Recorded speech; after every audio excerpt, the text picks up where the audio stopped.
had good success in the past. It means nothing moving forward. I think we got 42, if my math is right. Chris may correct me, but 42 new scholarship faces on the roster. That's about half.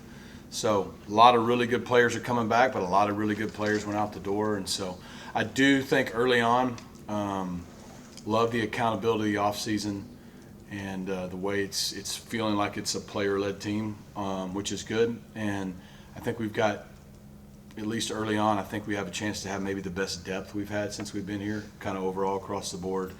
And I really like our young talent.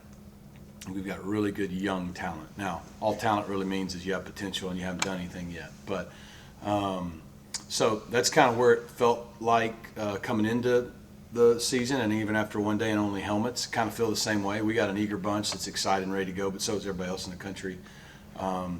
So it's, how do we come together as a team and have that character and chemistry and culture that some teams have had in the past? As a brand new team, it has nothing to do with the past. This team has to become the best version of itself. So that's the big process we have over the next month. And then how do we take a lot of that talent and become good football players and a good football team? So that's where we are. But as coaches, you like that. It's what makes it fun, is you feel like you have a chance to grow and develop something to play a big-time schedule that we have coming up. And then probably the last thing is we did go ahead. The players voted last night on who would wear the Jerry Levias number 23. And I don't know if this is the first time ever, or if Chris Banjo, is he 2 or 3? I thought Chris wore 4. 4? Okay. So if Chris wore it 3 or 4 years, Isaiah Wacobia was voted on by his teammates pretty much unanimous again. So he'll be in 23 again for the 3rd straight year. So far that's worked out pretty well for everybody. But I think it just shows. Now, I will say we had 4 guys get double-digit votes from their teammates, which is the most we've had. So we got a lot of other guys that I know they felt deserving, but it was still pretty unanimous that Isaiah would honor Jerry Levias and wear that number, and I know he'll represent Jerry and SMU really well. So, questions? For the running back group, you put a guy in the NFL and you only got, one guy back who played just a little last year. Is this one of those where you're like, we got talent there, now we got to figure out what we're doing with it? 100%. It's hard to – I've been asked a lot, how are you going to replace Broussard's production? Well, this time last year, nobody knew Broussard existed, right? And look what he did. And so, Jalen Knighton last year got injured. Kamar got injured. So we were pretty thin last year. I mean, we had Broussard, we had LJ half the time, who was beat up a lot, and we had Roderick Daniels, who was a receiver. So if you really think about it, while we were really talented at the top, an NFL draft pick who I think is going to have a great career in Broussard and all that, a lot of production left, but we were thin. Every week, if he would have gotten hurt, it was going to be a challenge. What I think we have a chance to this year is have better depth. Derek McFall, true sophomore, he's gotten his feet wet, he's played. He's had a good offseason, a little more experience. We're hopeful that he'll do a really nice job. He's not an incredibly experienced guy yet, but he's no longer a freshman. Then you got a guy who's young coming over from Miami and CJ, Chris Johnson, that is explosive. So that's 2 guys that are explosive, can catch the ball in the backfield, both played receiver at times in high school, similar to Broussard, so stylistically. And then you got the 2 new guys in terms of TJ Harden coming over from UCLA, who is just waiting to get his graduation certified and was out there today. Hadn't been cleared to practice just because of that. He will any day now, and he gives us probably the most football experience at the collegiate level. Was a leading rusher last year in at a Big Ten school, and has size, has speed, has maturity. And then you got Dremeco Green, who today was his first college practice. But if the summer, we knew he was a good player coming in. He had a great summer, and we're excited as a freshman what he can do to help us. So I think those 4 guys. Who knows? Is it a by committee deal? Does someone raise their level like Broussard did? I don't know, but there are young, except for TJ, pretty talented guys that we got to develop and bring along, and hopefully they'll all do well and give us better depth than we maybe had a year ago. Last year, a big storyline this time of year was what your quarterback situation was going to look like. How does it feel going into camp, having, I'm assuming, a starter set, and what have you seen from Kevin just in this offseason? Yeah, it's good. I think after one of his throws today, one of our coaches came up to me and goes, I think 7 will be our starter. And so, look, we've had it think 2 of the previous 3 years we weren't totally sure, and 1 year we were. And it's always better when you have a spring and a summer and you know who your quarterback's going to be. Just it gives it settles your team. It allows the leadership and the accountability to take place. On offense, it allows you to kind of know what the identity needs to be sooner. And I think Kevin's done a nice job of stepping into that leadership role. Look, it's totally different. Derek King will tell you this, and anyone else who's played. It's totally different when you go into a season not the starter and you become the starter at some point versus knowing all year long you're going to be the guy. It's just different. And so that's what's fun about this game. It's always a process of new. His freshman year, he played college football for the first time. His sophomore year, he got his first start in a championship game. Last year, he became the first full-time starter in the ACC, and he's passed those tests pretty well. Now it's first time going into a season as the established guy with expectations. And so, but as a coach, head coach, and as a coaching staff, it definitely gives us great confidence and comfort knowing that we feel like we have one of the best quarterbacks in America leading our team. You mentioned chemistry in the opening statement. I think Isaiah and Charlotte mentioned trying to build a brotherhood in the summer, not just working out together. Have you changed how you try to approach that with just the roster turnover that's now seemingly every year? Well, we haven't changed over what we've done the last few years. Is everybody works hard. Everybody works. Everybody does a similar regiment from January till game one. It's what substantive things are getting done during that time. So you have the physical pieces and all the other things, but we spend a ton of time here on the relationships, coach to player, the relationships, players to player. I mean, every year in this portal era, you've had a new team more so than you used to, right? But, I mean, I think it was 2 years ago, right before we played our last year in the American, we flipped a big part of the roster, right? Well, more because we lost a lot of players to graduation, the NFL, and things like that. I mean, 42 new faces are here, both, around 20-something from the high school ranks and 20-something from the transfer ranks. So you're always having to mesh and create a brand new team. And that takes time. It takes time spending together. It takes time building those relationships to where, now a month from now, we got to be able to play football together. And it's really hard to win a football game. And it's really hard to overcome the adversity in a single football game, much less a full football season, unless you're close and connected and all those things. So we spend a lot of time doing a lot of little things to try to create that environment for that to grow. What's good for us is, we have really experienced players like Elijah Roberts and Jonathan McGill and Roderick Daniels and on leaving. A lot of guys who were not only good football players but helped that culture and that the character of our team, right? We have a lot of new faces, but we do have a lot of good remnants. I mean, we have Kevin Jennings on offense. We have R.J. Maryland and Matt Hibner, and we have Logan Parr and P.J. Williams, and we've got Romello and Jordan Hudson now, the old guys. And then you go to defense, you got Isaiah Wakobe, you got Ahmad Moses, Alex Kilgore, Cam Robertson, Isaiah Smith. So, like, Colin Rogers is a kicker. Like, we have enough remnants that go, guys, this is how we do things.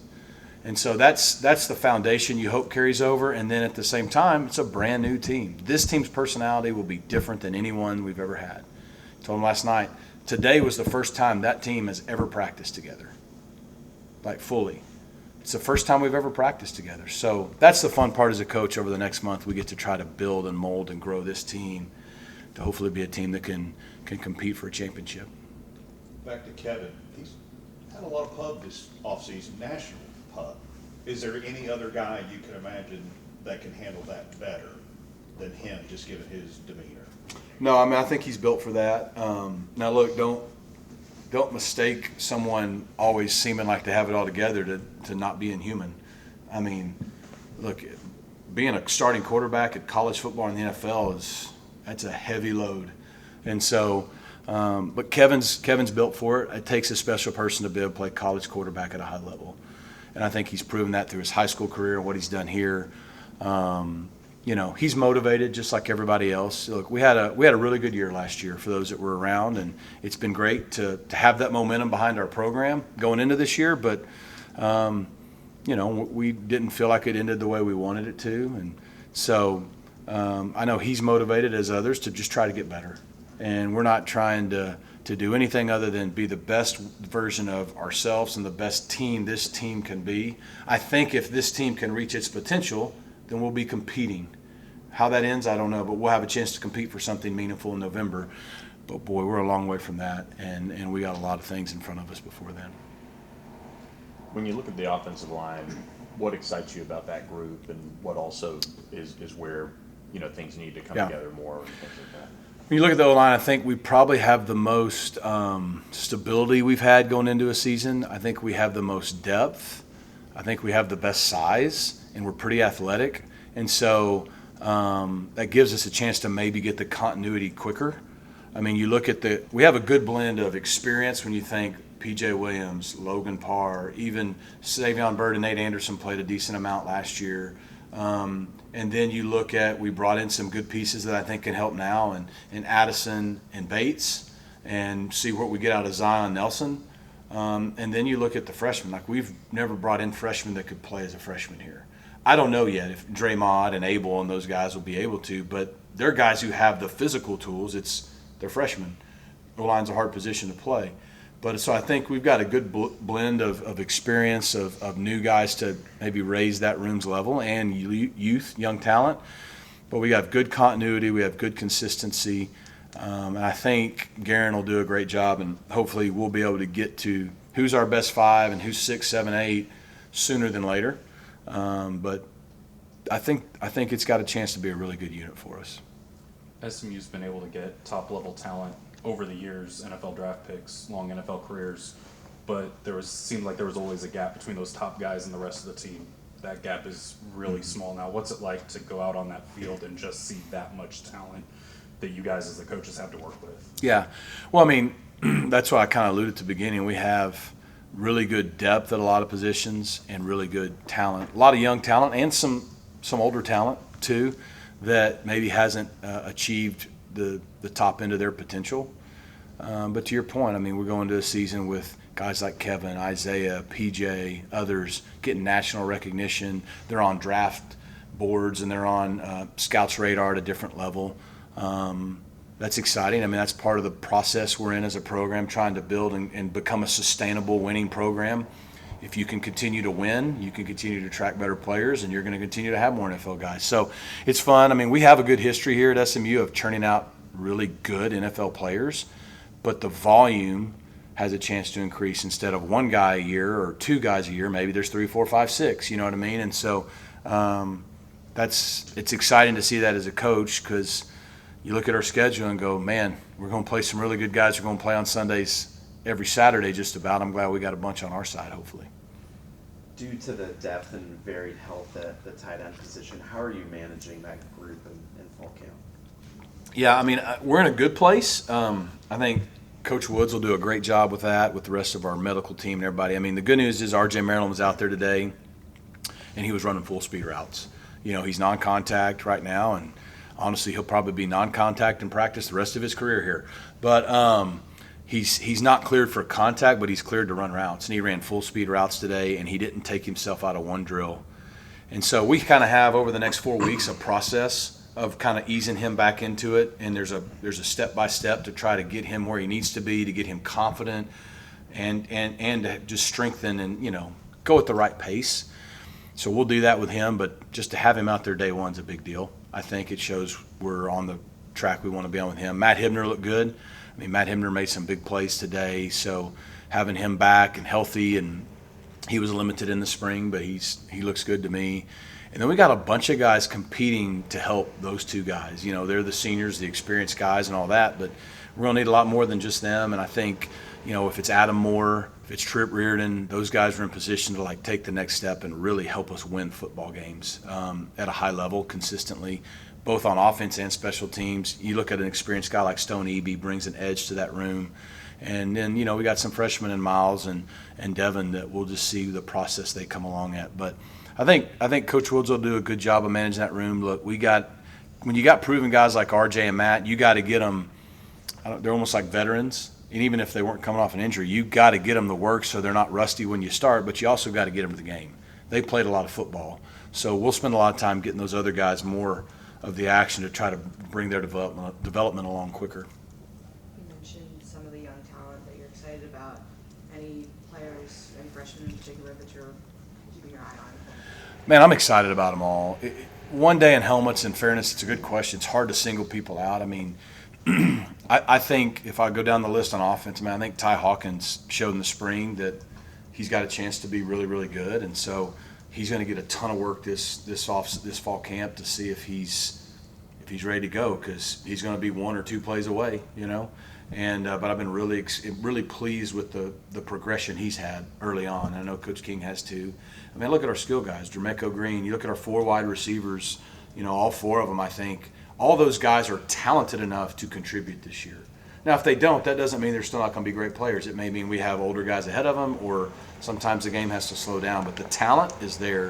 And then I've already alluded to the offensive line. I mean, you got a guy who can come in at offensive tackle and guard and maybe be competing to get in the 2 deep. We just haven't had those caliber of guys. And then you go to the defensive side, particularly in the secondary. I mean, we've got corners like Jay Holly and Zay Gentry that are going to be competing for playing time as true freshmen.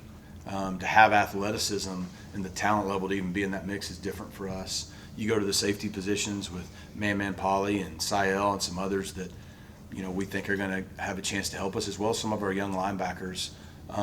So I just think that's what you got to do to build your program, and it's exciting to come into a season, to your question, knowing you got young guys that can compete to either help a lot on teams, get in the 2 deep. Some guys play early, some guys may not play till next year, some guys may not play early, and then all of a sudden around game 5, 6, 7, you're like, whoa, where'd he come from? Because it just clicks at different time. But there's a lot of guys that are going to be pushing older guys ahead of them, I think. Back to Isaiah, did you notice any difference in his approach this offseason versus others that maybe just once again made him? You talking about Wachovia? Wachovia, sorry. Yeah. I think Isaiah's never been a real vocal guy. He's steady, he's reliable, he goes about his business. I mean, him and Kevin to some degree are a lot alike. They're not rah-rah guys. They don't speak a whole lot. When they do, everybody listens. And I think in the past, Isaiah's just gone out and let his play do the talking and been a consistent leader for us by just doing things right all the time. And you had guys like Jonathan McGill and Elijah Roberts and Kobe Wilson that could be a little more vocal. I think him and Ahmad have done a really good job of embracing that role this offseason. Like, hey, it's our time to not only go out and produce like we've done, but kind of be the leaders of this unit. Like it's not only our time, but we're needed to step into that role. And so, I think he did a great job at ACC Media Days of just representing himself, our team well. You can see there's just experience gives you maturity, and I think he's got that, and it's been fun to see the leadership aspect grow in terms of just being able to be comfortable to put yourself out there and really be that guy. I know you're pretty up on historical trends. I think just Clemson is the only ACC team that's gone to back-to-back championship games in the last 10 years. Do you have pillars, keys, priorities that you want to get to or want to achieve to put yourself in position to do that? Walk me through kind of what you I thought that historical facts thing might have been going a different direction, but I guess we're going to stick in the ACC. We're going to stick with the ACC. I did watch the press conference, so I got some nuggets from you. Hey, I just tell the truth, right? So I didn't know that about Clemson. I knew that they've, over the last decade, pretty much every year but maybe one, been there and won them. And so, there's not something I say, man, if we don't do this year's not a success. We're not there yet. I mean, today's the infant stage of trying to get this specific team ready to be the best we can be. I think our program goal is, if you're coming off of back-to-back 11-win seasons, it's like, how do we sustain the success? Because a lot of people can have a good year here or there. How do we keep the momentum going? And that doesn't mean 11 wins, 8 wins, 12 wins. I don't know if there's a number to it. We just have to keep the progress going, on the national stage. And to do that, we have to compete well in the ACC. SMU, we want to be a national brand. We want to continue to be Dallas's college football team. I think our city has embraced us. This is one of the best markets, if not the best in the country. And we're the only college football team here, so we get a chance to be that team for this city. We want to continue to play at a level that we're embraced as that. And so I think we have big goals. We have all these things we want to do, but it all starts with taking care of the little things. And if this team can be the best version we can build it to be, we got to take some luck. Takes guys staying healthy every now and then, get a good break here or there. With the schedule we have, we're going to have to play really well and play well early. But can we put ourselves every November in contention to get to Charlotte? can we put ourselves in contention when we get into November that we're playing meaningful games that give us a chance to play our way there? And every year we may not do it, but that's what the really good programs do. They consistently put themselves in those opportunities. And so I think that's where we want to be this year. Look, we kind of break it down. We got the preseason, we got 4 non-conference games. Then we got 4 in the middle that are not going to be easy. And then you get to November with 4 more. So when we turn the page 8 games in and we get to November, 8 games in and 4 conference games, are we still in the mix? And that, to me, is where we got to make sure our program is more years than not. And if we can do that, then we have a chance to get back there more times. And so I'd be lying if I didn't tell you this team's goal is to get back to Charlotte. It is. So are the other 16 teams playing football in the ACC. But I wouldn't want our guys to have goals any different. And we're just going to go about the process and let the results fall where they may. But it would be nice to say we've done something that only that other team has done. Thanks, guys. All good? Thank you. All right, thanks. Appreciate it.